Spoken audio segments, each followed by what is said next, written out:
सोमवार के व्रत को लेकर मान्यता है कि इस व्रत को करने से भगवान शिव अपनी भक्तों की मुराद जल्दी पूरी करते हैं। सोमवार का दिन भगवान शिव को समर्पित है, इसलिए इस दिन भगवान शिव की पूजा और व्रत करने का महत्व और ज्यादा बढ़ जाता है। यदि आप सोमवार के व्रत करते हैं तो आपको सोमवार व्रत कथा पढ़ना बेहद जरूरी है, क्योंकि इसके बिना आपका व्रत अधूरा माना जाता है।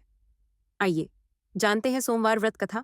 एक बार किसी एक नगर में एक साहूकार था। उसके घर में धन की कोई कमी नहीं थी, लेकिन कोई संतान न होने के कारण वह बहुत दुखी था।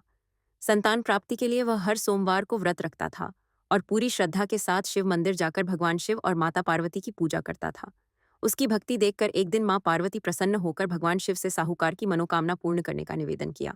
पार्वती जी के आग्रह पर भगवान शिव ने कहा कि हे पार्वती, इस संसार में हर प्राणी को उसके कर्मों का फल मिलता है और जिसके भाग्य में जो हो उसे भोगना ही पड़ता है। लेकिन पार्वती जी ने साहूकार की भक्ति देखकर उसकी मनोकामना पूर्ण करने की इच्छा व्यक्त की। माता पार्वती के आग्रह पर शिवजी ने साहूकार को पुत्र प्राप्ति का वरदान तो दिया, लेकिन उन्होंने बताया कि यह बालक 12 वर्ष तक ही जीवित रहेगा। माता पार्वती और भगवान शिव की बातचीत को साहूकार सुन रहा था, इसलिए उसे ना तो इस बात की खुशी थी और ना ही दुख। वह पहले की भांति शिवजी की पूजा करता रहा। कुछ समय के बाद साहूकार की पत्नी ने एक पुत्र को जन्म दिया। जब वह बालक 11 वर्ष का हुआ तो उसे पढ़ने के लिए काशी भेज दिया गया। साहूकार ने पुत्र के मामा को बुलाकर उसे बहुत सारा धन देते हुए कहा कि तुम इस बालक को काशी विद्या प्राप्ति के लिए ले जाओ। तुम लोग रास्ते में यज्ञ कराते जाना और ब्राह्मणों को भोजन दक्षिणा देते हुए जाना। दोनों मामा भांजे इसी तरह यज्ञ कराते और ब्राह्मणों को दान दक्षिणा देते काशी नगरी निकल पड़े।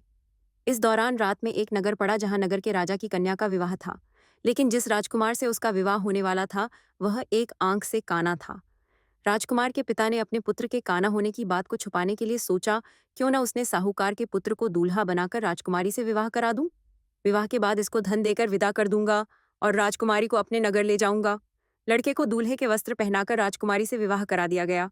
साहूकार का पुत्र ईमानदार था। उसे यह बात सही नहीं लगी, इसलिए उसने अवसर पाकर राजकुमारी के दुपट्टे पर लिखा कि तुम्हारा विवाह तो मेरे साथ हुआ है, लेकिन जिस राजकुमार के संग तुम्हें भेजा जाएगा वह एक आंख से काना है। मैं तो काशी पढ़ने जा रहा हूँ।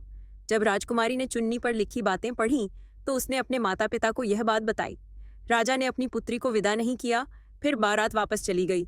दूसरी ओर साहूकार का लड़का और उसका मामा काशी पहुंचे और वहां जाकर उन्होंने यज्ञ किया। जिस दिन लड़का 12 साल का हुआ उस दिन भी यज्ञ का आयोजन था। लड़के ने अपने मामा से कहा कि मेरी तबीयत कुछ ठीक नहीं है। मामा ने कहा कि तुम अंदर जाकर आराम कर लो। शिवजी के वरदानुसार कुछ ही देर में उस बालक के प्राण निकल गए। मृत भांजे को देख उसके मामा ने विलाप करना शुरू किया। संयोगवश उसी समय शिवजी और माता पार्वती उधर से जा रहे थे। पार्वती माता ने भोलेनाथ से कहा, स्वामी, मुझे इसके रोने के स्वर सहन नहीं हो रहा। आप इस व्यक्ति के कष्ट को अवश्य दूर करें। जब शिवजी मृत बालक के समीप गए तो वह बोले कि यह उसी साहूकार का पुत्र है जिसे मैंने 12 वर्ष की आयु का वरदान दिया था। अब इसकी आयु पूरी हो चुकी है, लेकिन की कृपा करें, अन्यथा इसके वियोग में इसके माता पिता भी तड़प तड़प कर मर जाएंगे। माता पार्वती के पुण्य आग्रह पर भगवान शिव ने उस लड़के को जीवित होने का वरदान दिया। शिव जी की कृपा से वह लड़का जीवित हो गया। शिक्षा पूरी करके लड़का मामा के साथ अपने नगर की ओर वापस चल दिया। दोनों चलते हुए उसी नगर में पहुंचे जहां उसका विवाह हुआ था। उस नगर में भी उन्होंने यज्ञ का आयोजन किया। उस लड़के के ससुर ने उसे पहचान लिया और महल में ले जाकर उसकी खातिरदारी की और अपनी पुत्री को विदा किया। इधर साहूकार और उसकी पत्नी भूखे प्यासे रहकर बेटे की प्रतीक्षा कर रहे थे।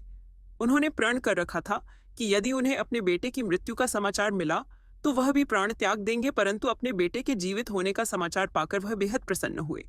उसी रात भगवान शिव ने साहूकार के स्वप्न में आकर कहा, हे श्रेष्ठी, मैंने तेरे सोमवार के व्रत करने और व्रत कथा सुनने से प्रसन्न होकर तेरे पुत्र को लंबी आयु प्रदान की है।